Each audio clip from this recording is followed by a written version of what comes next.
I'm still in the rat race, but I'm starting to see the finish light in the horizon. Now, I don't hate my job. I just hate that I have no choice but to get up every morning and go. And I'm sure everyone here can relate to that, unless you're psychotic. But this is what escaping the rat race really looks like.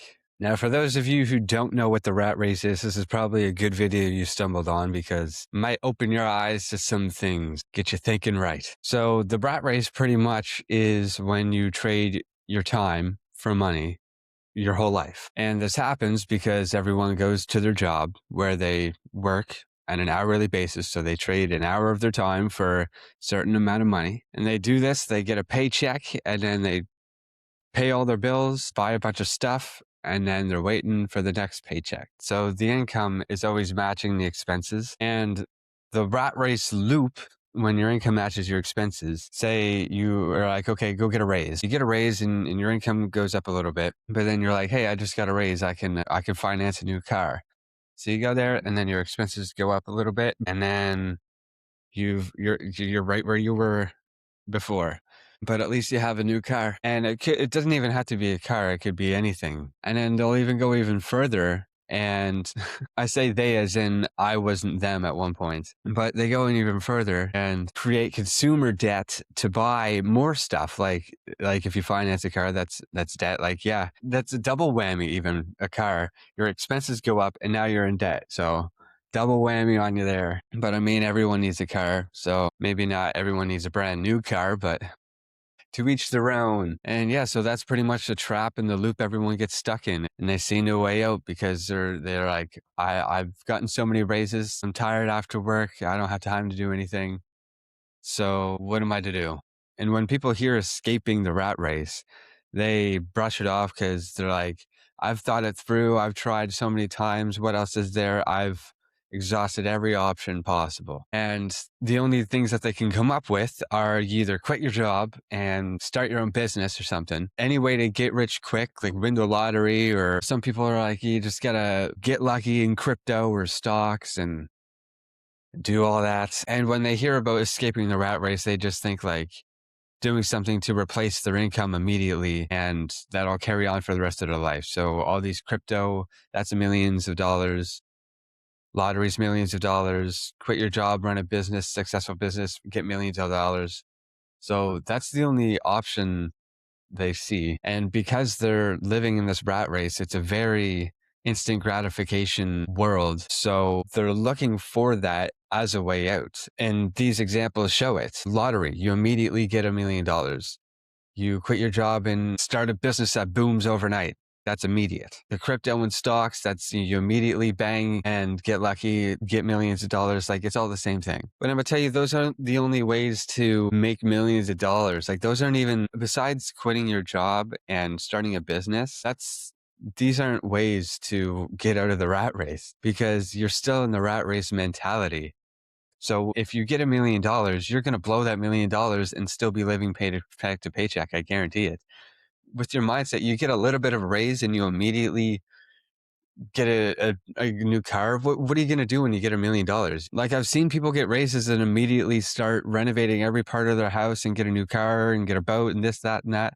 And that's just like off a government raise. Imagine winning the lottery. They're going to find their way back to that job real fast. And then they're going to blame taxes or something. But the actual ways to escape are by using the money you get.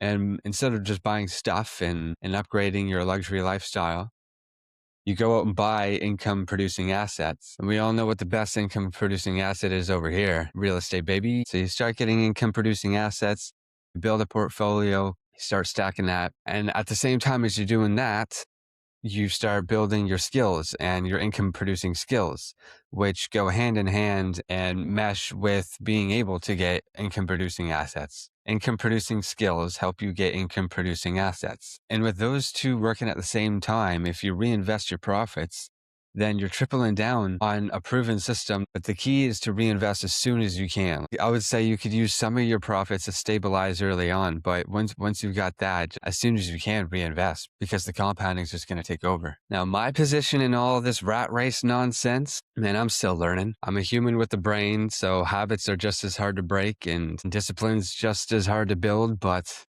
the perseverance is really, I guess, all that matters. Persistence and perseverance. Yeah, I was trying to break habits that feed the dopamine and are just useless, basically, just waste of time and money. So trying to show myself through books and mentality, thought processes, and just ways of thinking, whether it's through books or videos. But yeah, still working on it. Still on my winter break for work, but I started working with a couple people on a trial basis right now. So that's pretty cool. Keep me busy in the meantime, getting the experience that I'm looking for. So that's great. Hopefully it keeps going from here. Yeah, the main thing is building systems, like getting morning and night routines going, even an exercise routine every now and then. And when you want to learn a skill, you got to build a system and a routine to actually maintain you building that skill. So any skills that I want to do, I got to set up a system and build a routine for it and incorporate that and mesh them all. Other systems are like for my corporation,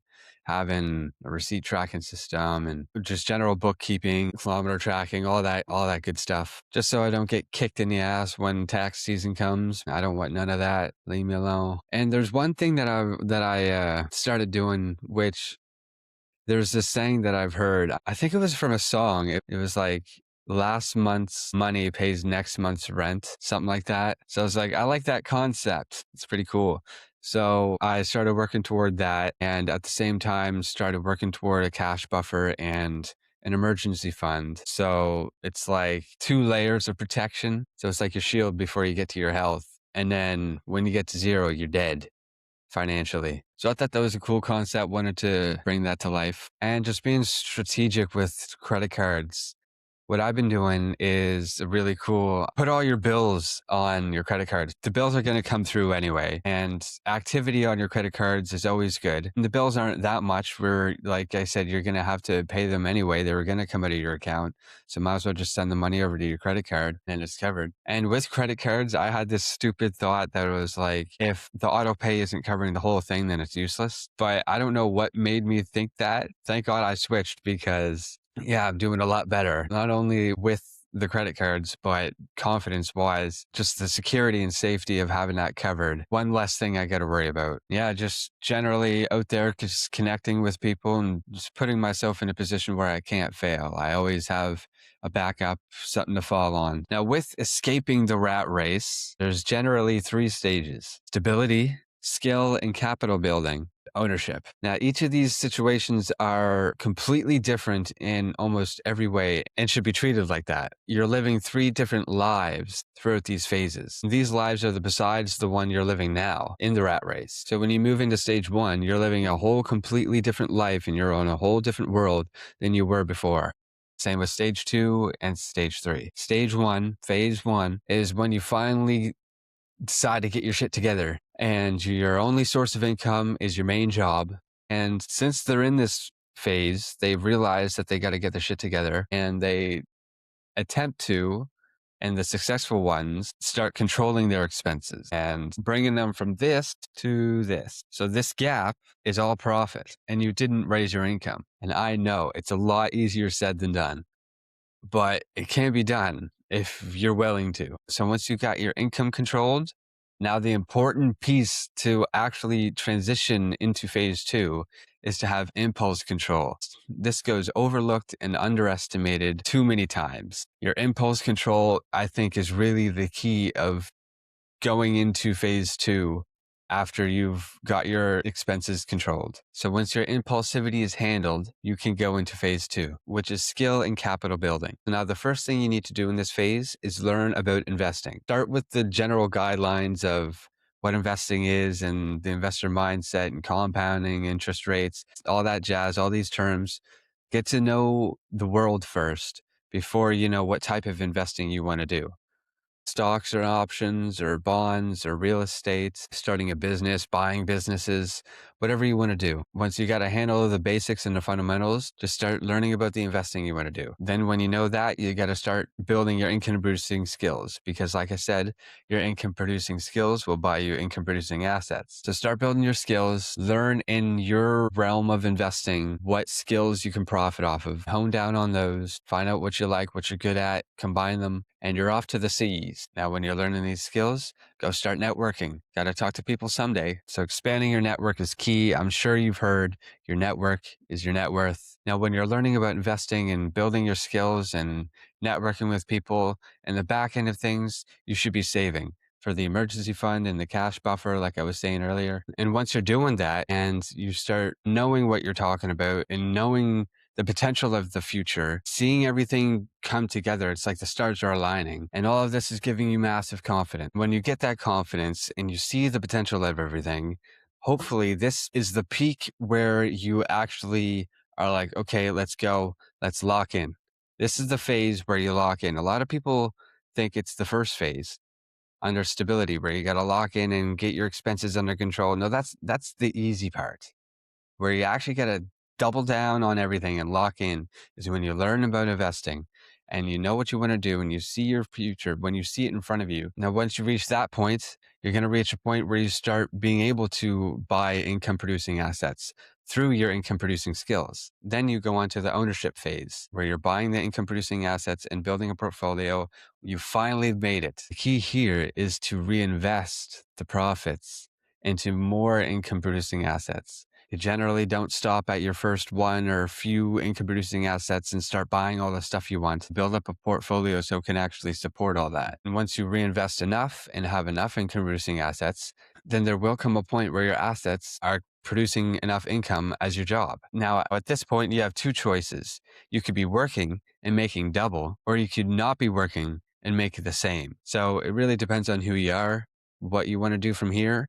But when you're in the ownership phase, you don't only have ownership of the assets, you have ownership of your life now. And that is the goal of investing, not getting rich. Now, the only reason I was sharing the stuff I do was to document it. Like I said, this channel is all about documenting the process. And because of that, it allows me to have reflection in the future, look back at when I was building everything and how far I've come. Not only that, but relatability with people that might be going through the same thing. On top of everything, I think there's a little bit of an accountability factor where I'm putting it on public. I'm trying to build the disciplines. So if I fail this, I fail life. So yeah, that's pretty much it. If you're trying to escape, you're not behind, you're just on the grind. Now subscribe if you want to follow my journey and watch me get out of the rat race in real time. Now tell me in the comments, where are you in your journey right now? Anyway, I'll see you at the finish line.